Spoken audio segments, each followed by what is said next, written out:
نظر آ جاتا ہے، گاڑی بتا دیتی ہے کہ پیٹرول کم ہو گیا ہے، تو آگے منزل تک پہنچنے کے لیے وہ مزید پیٹرول ڈالتے ہیں۔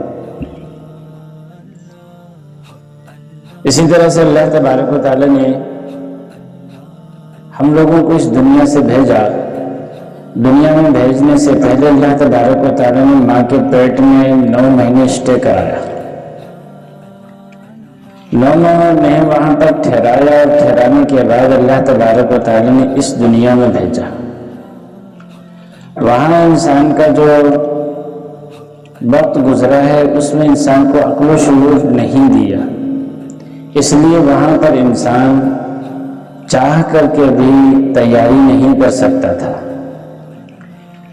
دنیا میں آیا، وہاں پر انسان کی سمجھ نہیں ہوتی تھی کہ مجھے کیا کرنا ہے کیا نہیں کرنا ہے، میرے کو کھانا کیا ہے، میرے کو پینا کیا ہے، مجھے کرنا کیا ہے، میری زندگی کا مقصد کیا ہے۔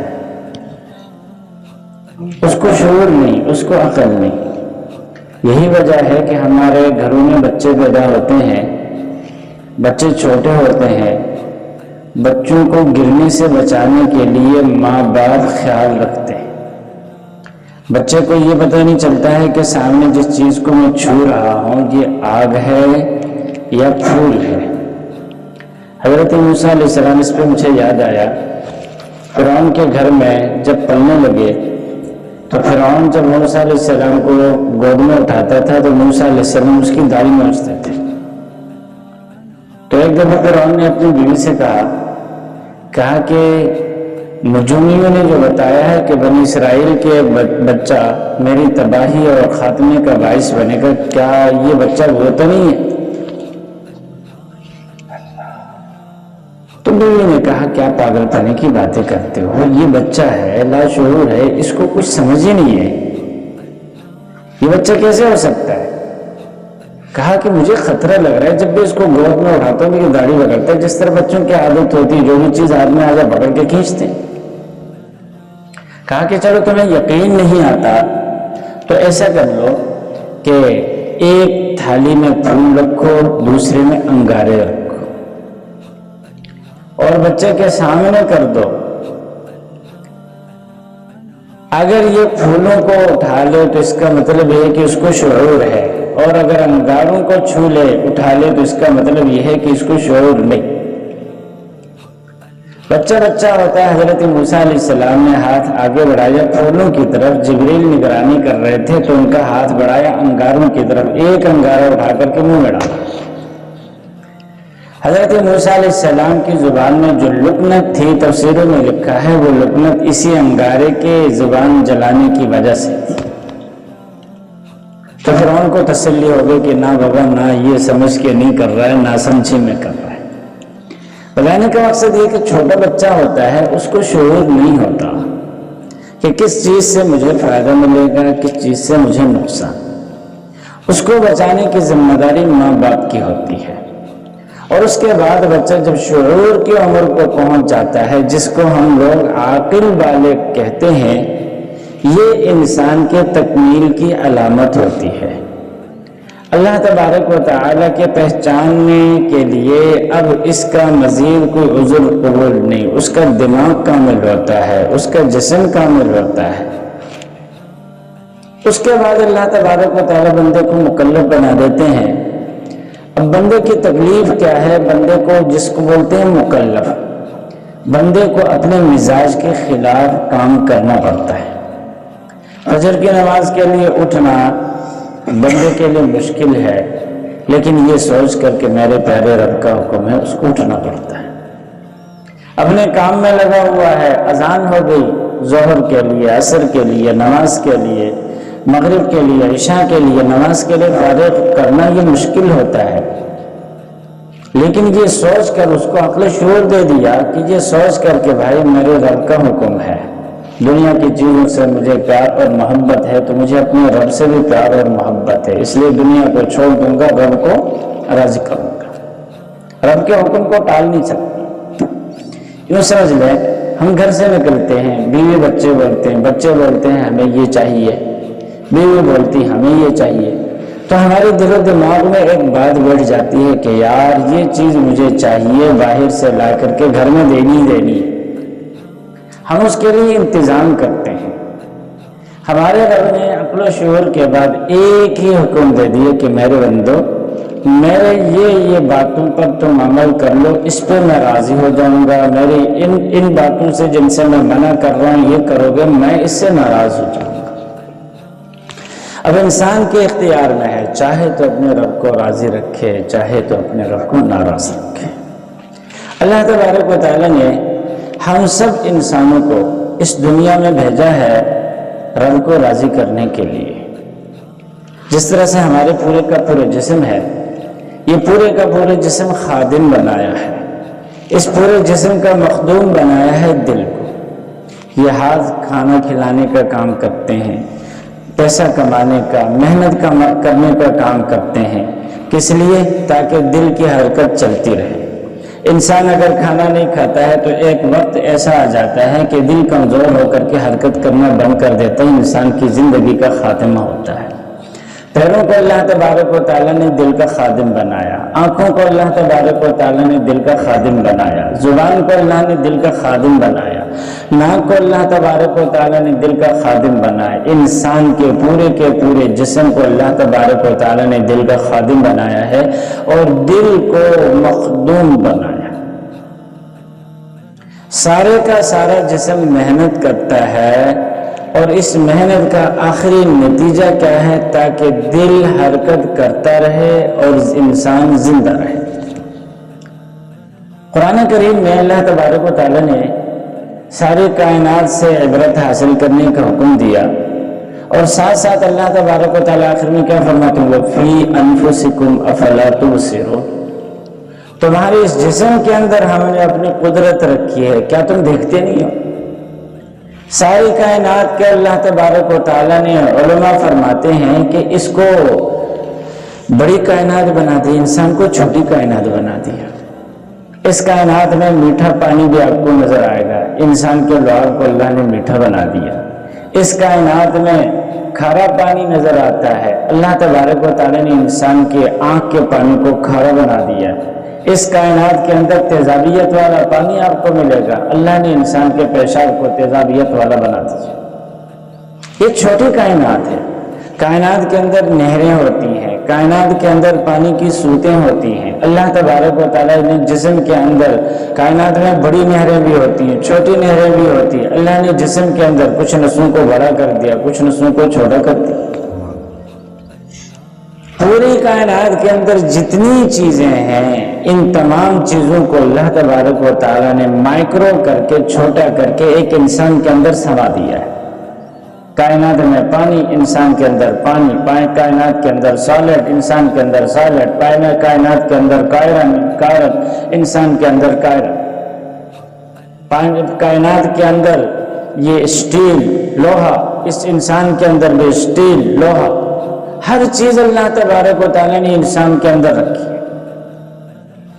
ساری کی ساری کائنات، جس طرح سے سارا جسم انسان کے دل کا خادم ہے اور دل مخدوم ہے، ساری کی ساری کائنات اللہ تبارک و تعالیٰ نے انسان کا خادم بنا دیا ہے اور انسان کو مخدوم بنا ہے۔ یہ سورج نکلتا ہے، نہ نکلے، اللہ کی بادشاہی میں کوئی فرق نہیں پڑتا ہے۔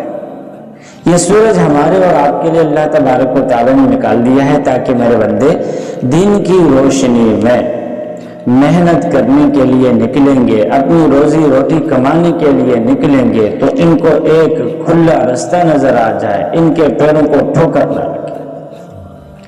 انسان اپنی روشنی کا انتظام کرتا ہے تو رات کو اضافی فالتو بلبوں کو بجھا دیتا ہے۔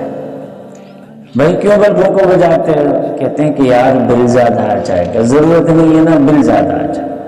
اللہ تبارک و تعالیٰ نے سورج جیسا بڑا بلب نکال دیا ہے، جس کو ضرورت ہے وہ بھی مستفید ہو رہا ہے، جس کو نہیں ضرورت وہ بھی مستفید ہو رہا ہے۔ انسان نے بلب جلا دیا، اس بلب سے صرف روشنی کا کام لیا، اللہ تبارک و تعالیٰ نے یہ بلب روشن کر دیا، روشن کر دینے کے بعد روشنی کا کام بھی اللہ نے لیا، فصلوں کے پکانے کا کام بھی اللہ تبارک و تعالیٰ نے لے لیا۔ دیہاتیوں سے پوچھو، یہ جو کھجوریں پکتی ہیں تو سورج کی گرمی جتنی زیادہ ہوگی اتنی اچھی کھجوریں پکتی، فصلیں جو پکتی ہیں روشنی یہ سورج کی گرمی سے پکتی۔ اللہ تبارک و تعالیٰ نے رات کو بھی کوئی انسان دن کو کام کرتے ہیں، کوئی انسان رات کو کام کرتے ہیں، رات کو آرام کی ضرورت زیادہ ہوتی ہے، کام کی ضرورت کم ہوتی ہے۔ اللہ تبارک و تعالیٰ نے ہلکی، جس طرح سے ہم کمرے میں زیرو بلب جلاتے ہیں، اللہ نے ہلکی سی روشنی چاند کی صورت میں رات کو بھی دے دیا کہ میرے بندو اگر تم کو رات کو ضرورت پڑ جائے تو اس سے بھی کام لے سکتے۔ اور چاند کبھی مہینے میں غائب ہوتا ہے، چھوٹا ہو جاتا ہے، کبھی بڑا ہو جاتا ہے، جب یہ غائب ہو جائے تو گھوپ اندھیرا چھا جاتا ہے، اللہ تبارک و تعالیٰ نے اس سے بھی چھوٹی روشنی کا ستاروں کی صورت میں انتظام کرتی ہے۔ تو کائنات کے اندر یہ جتنی چیزیں ہیں، ساری کل کائنات کے اندر جتنی چیزیں ہیں، ساری کی ساری چیزیں بنی ہیں انسان کے لیے۔ یہ ہوا اللہ تعالیٰ نے انسان کے لیے چلا دیا ہے، یہ سورج اللہ نے انسان کے لیے، یہ پانی اللہ تعالیٰ نے انسان کے لیے۔ وَجَعَلْنَا مِنَ الْمَاءِ كُلَّ شَيْءٍ حَيٍّ، اللہ نے ہر چیز کی زندگی پانی میں رکھی ہے۔ جتنے جاندار نظر آ رہے ہیں، جتنے نباتات نظر آ رہے ہیں، جتنے انسان نظر آ رہے ہیں، یہ سب کے سب اللہ تبارک و تعالیٰ نے پانی کو ان کی زندگی کا ذریعہ بنا دیا۔ یہ سب ہم انسانوں کے لیے بنا دیا، یہ زمینیں ہم انسانوں کے لیے بنائی ہیں کہ اللہ تبارک و تعالیٰ کے بندے اس دنیا میں آئے ہیں، وہ ان زمینوں پر محنت کریں گے، ان محنت کرنے کی وجہ سے یہ طرح طرح کے غلے اور اناج اس سے نکلیں گے، اور نکلنے کے بعد انسان اپنی ضرورت اس سے پوری کریں گے۔ کائنات کا ایک ایک ذرہ، پتھر ہو، مٹی ہو، پودا ہو، اللہ تبارک و تعالیٰ نے انسان کے لیے بنایا ہے۔ اور اس انسان کو کس لیے بنایا ہے؟ وَمَا خَلَقْتُ الْجِنَّ وَالْإِنسَ إِلَّا لِيَعْبُدُونَ، اللہ فرماتے ہیں انسان کو میں نے اپنے لیے بنایا، جنات کو میں نے اپنے لیے بنایا۔ بہت سارے اولیاء اللہ گزرے ہیں، ہم ان کا نام لیتے ہیں، احترام کرتے ہیں۔ یہ سارے کے سارے اولیاء اللہ کیسے بن گئے؟ جس انسان نے رب کی زیادہ اطاعت کی، جس انسان نے رب کو زیادہ یاد کیا، جس انسان نے رب کے لیے قربانیاں دی، اس انسان کو اللہ تبارک و تعالیٰ کا اتنا قرب ملا۔ جو انسان اللہ کو زیادہ یاد کرتا ہے، صرف زبان سے نہیں دل سے بھی، اس کے پورے کا پورا جسم سے اللہ اللہ کی آواز آتی ہے، پوری زندگی اس کی اللہ کی محبت میں گزر جاتی، تو وہ انسان اتنا اللہ کا قرب اس کو ملتا ہے اور وہ اتنا بڑا اللہ کا ولی بن جاتا ہے۔ ایک واقعہ میں نے پڑھا، پرانے زمانے میں ہندوستان سے حاجیوں کا ایک قافلہ نکلا، حج کرنے کے لیے چلا، تو قافلے والے جتنے لوگ تھے سب کے پاس زیادہ راہ بھی تھا، سب کے پاس بستر بھی تھا، سب کے پاس اضافی فالتو کپڑے بھی تھے بدلنے کے لیے، لیکن اس قافلے میں ایک جوان لڑکا تھا، اس کے پاس نہ کوئی بستر، نہ کوئی بدلنے کے لیے کپڑا، نہ کوئی زیادہ راہ۔ حاجی جب حج کو روانہ ہوتے ہیں تو موقع موقع پہ لبیک اللہم لبیک کی صدائیں بلند کرتے ہیں۔ یہ بچہ خاموشی سے سفر کر رہا ہے، کچھ بھی اس کے پاس نہیں، صرف تن ڈھانپ کر کے ایک کپڑا پہن کر کے حاجیوں کے ساتھ روانہ ہو۔ رستے میں حاجیوں نے پوچھا کہ بیٹا سب کے پاس زیادہ راہ ہے، تمہارے پاس زیادہ راہ کیوں نہیں ہے؟ تو کہنے لگا کہ بات یہ ہے کہ دیکھو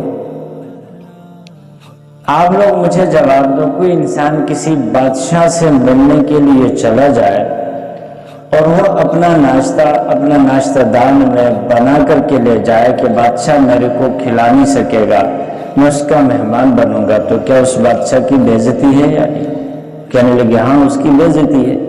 تو کہنے لگے کہ میں اس احکم الحاکمین تمام بادشاہوں کے بادشاہ سے ملنے جا رہا ہوں، تو میں اپنے ساتھ زیادہ راہ رکھنے کو اللہ کی توہین سمجھتا ہوں کہ وہ میرے کو کھلانے پہ قادر نہیں، کیا اسی کے پاس اسی سے ملنے کے لیے جا رہا ہوں، کھلائے گا بھائی، اس لیے میں نے زیادہ راہ رکھی۔ کہا کہ اچھا بھائی۔ دوسری بات بتاؤ کہ سب حاجی کہتے ہیں لبیک اللہم لبیک، اور تم لبیک اللہم لبیک کی صدائی نہیں لگاتے، کیوں؟ کہنے لگے ترسم کے جواب آیت لا لبیک، کہا کہ میں اس لیے لبیک نہیں کہتا کہ میں بڑا گناہگار ہوں، مجھے اس بات کا ڈر ہے کہ کہیں میں لبیک کہہ دوں تو آگے سے اللہ کا جواب آ جائے لا لبیک، تیری لبیک قبول ہی نہیں ہے تو میرا کیا بنے۔ بہرحال اس کی عاشقانہ باتیں تھی، ان باتوں کو سن کر کے حاجی بڑے محظوظ ہوتے تھے، وہ بڑے خوش ہوتے تھے۔ اللہ تبارک و تعالیٰ نے بچے کے لیے بستر کا بھی انتظام کر دیا، حاجی پیار محبت میں ان کو بستر بھی دیتے تھے، پورے رستے میں ان کو کھانا بھی کھلاتے رہے۔ حج ہوا، ہر مقام پہ جا کر کے روتا تھا، چمٹتا تھا، عرفات میں قیام بھی کر لیا، اللہ تبارک و تعالیٰ سے باتیں بھی کر لی، پھر اس کے بعد منی آیا، شیطان پہ پتھر بھی مارے، اور پھر قربان گاہ گیا۔ قربان گاہ جانے کے بعد اللہ تبارک و تعالیٰ کی طرف اوپر آسمان کی طرف نگاہ اٹھا کر کے اس نے دیکھا، اور دیکھنے کے بعد کہا کہ اے اللہ، یہ جتنے حاجی آئے ہیں، کوئی گائے کی قربانی کر رہا ہے، کوئی اونٹ کی قربانی کر رہا ہے، کوئی بکرے اور دمبے کی قربانی کر رہا ہے، مولا میرے پاس اپنی جان کے سوا کوئی چیز نہیں ہے، اے اللہ اگر میرے آنے کو تو نے قبول کیا ہے تو مجھے بھی قبول کر لے۔ یہ کہا، اللہ کا نعرہ لگایا، اور وہیں تڑپ تڑپ کر کے اس نے اللہ کے لیے جان۔ تو بات یہ ہے، اللہ تبارک و تعالیٰ نے مجھے آپ کو پوری کائنات کو بنایا ہے، اور اللہ تبارک و تعالیٰ نے روزی کی ذمہ داری خود لی ہے۔ وَمَا مِن دَابَّةٍ فِي الْأَرْضِ إِلَّا عَلَى اللَّهِ رِزْقُهَا وَيَعْلَمُ مُسْتَقَرَّهَا وَمُسْتَوْدَعَهَا۔ اللہ تبارک و تعالیٰ کو پتہ ہے ہر انسان کو کہاں انسان رہتا ہے، کہاں اس کی روزی ہے۔ اللہ نے دانے دانے پر روزی لکھی ہے کہ یہ دانہ کس کے پیٹ میں جائے گا۔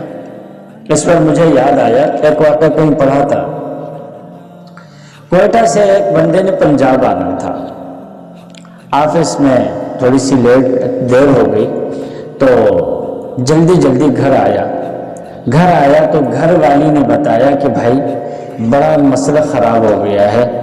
اس نے بولا کیا؟ کہنے لگے بچہ چنے کھا رہا تھا، تو چنے کھانے کا بھی عجیب اسٹائل اس نے اختیار کیا، چنے تو ایسے منہ میں ڈالتے ہیں، تو بچے نے ایسا کر دیا کہ وہی چنا کو پھینکتا تھا، منہ کھولتا تھا، اوپر سے چنا آ کر کے منہ میں گرتا تھا۔ اس طرح کھاتے کھاتے ایک چنا ناک میں گرا، تو ناک میں جیسے چنا چلا گیا تو اس نے پیچھے سے انگلی ماری اور آگے چلا گیا۔ اب وہ چنا نکالنا ہے اور ادھر تم آگے جانے کا بول رہے ہو۔ اس نے کہا کہ کوئی بات نہیں، لاہور جاتے ہیں، وہاں جا کر کے ابھی لیٹ ہو گیا، فلائٹ جائے گی، سو جائے گی، اس طرح کرتے ہیں، یہاں سے چلو نکلتے۔ یہاں سے یہ لوگ نکلے اور بچہ کچھ تکلیف میں بھی، لیکن یہ اب کریں تو کیا کریں۔ لاہور پہنچ گئے، ان کے اپنے کزن ڈاکٹر تھے، کہا کہ چلو ڈاکٹر صاحب کے ہاں جاتے ہیں، وہ کچھ تدبیر کر لیں گے۔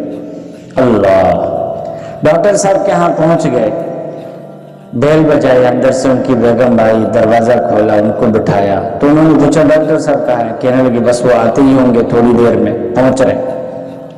یہ لوگ باتوں میں لگے ہوئے تھے، اچانک بچے کو چھینک آئی، اور چھینک آنے کے ساتھ وہ جو چنے کا دانہ پھنس گیا تھا وہ نکل کے باہر آ گیا۔ ادھر ایک مرغی چل رہی تھی، وہ مرغی آئی، اس نے وہ دانہ کھا۔ اللہ، چنے کا دانہ کہاں سے چلا؟ کوئٹہ سے، اور پہنچا کہاں پہ؟ لاہور۔ ایک بچے کی روزی نہیں، بچے نے منہ بھی کھولا، ہاتھ بھی بنایا، پھینکا بھی، سب کچھ کوشش کی، لیکن اس چنے کے دانے پہ بچے کی روزی نہیں لکھی تھی۔ اللہ نے کوئٹہ سے وہ دانہ صحیح سلامت محفوظ بنا کر کے لاہور پہنچا دیا، مرغی کے پوٹے میں پہنچا۔ تو قرآن کریم کی جو آیت میں نے پڑھی، اللہ یہ فرماتے وَمَا مِن دَابَّةٍ فِي الْأَرْضِ إِلَّا عَلَى اللَّهِ رِزْقُهَا، کائنات میں جتنے جاندار ہیں ان کی روزی کی ضمانت میری۔ میں ان کو کھلاؤں گا، میں ان کو پلاؤں گا، وَيَعْلَمُ مُسْتَقَرَّهَا وَمُسْتَوْدَعَهَا۔ اللہ فرماتے ہیں کہ کہاں پہ روزی ہے، کہاں رکھی ہے، یہ ہم جانتے ہیں۔ کسی کو نہیں پتا کہ میری روزی کہاں ہے، کسی کو نہیں پتا کہ کہاں سے میں روزی حاصل کر لوں۔ حضور صلی اللہ علیہ وسلم فرماتے ہیں اگر تم لوگ ایسے توکل کر لو جس طرح سے یہ پرندے توکل کرتے ہیں، صبح اٹھ کے نکلتے ہیں تو ان کے پوٹے خالی ہوتے ہیں، شام کو واپس اپنے آشیانوں میں آتے ہیں، سب کے پوٹے بھرے، میں تم لوگوں کو بھی ایسے ہی روزی دے۔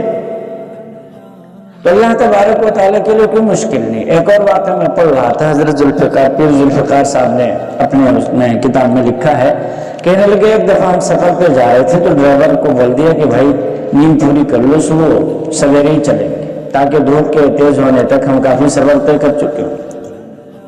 کہا تہجد کے وقت اٹھ کر کے ہم نے سفر شروع کر دیا۔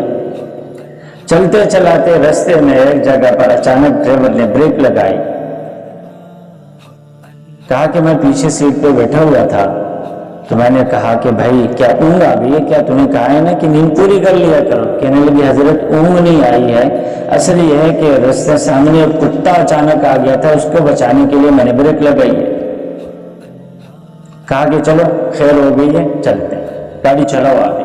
گاڑی چلائی، جہاں بریک لگائی تھی اس سے 35-40 کلومیٹر آگے ایک ہوٹل پہ کہا کہ گاڑی روکو، تم نے پتہ نہیں نیند پوری کی ہے یعنی یہاں چائے پی لیتے ہیں تاکہ کچھ فریش ہو جائیں اور آگے پھر سفر پہ چلتے ہیں۔ جیسے انہوں نے ہوٹل کے دروازے پر گاڑی روکی، روکنے کے بعد وہاں پر ڈرائیور آگے آیا کہ دیکھ لیں کہ وہی کہیں ڈنٹ وٹ تو نہیں پڑ گیا ہے۔ اللہ اکبر، ہم لوگ بھی عجیب انسان ہیں نا، کہیں گاڑی کو ٹھوکر لگتی ہے نا، بھلے انسان کو ٹھوکر لگ جائے، جانور کو ٹھوکر لگ جائے، یہ نہیں سوچتے ہیں کہ اس کو کتنی لگی ہے، یہ سوچتے ہیں کہ گاڑی کو کتنی لگی ہے۔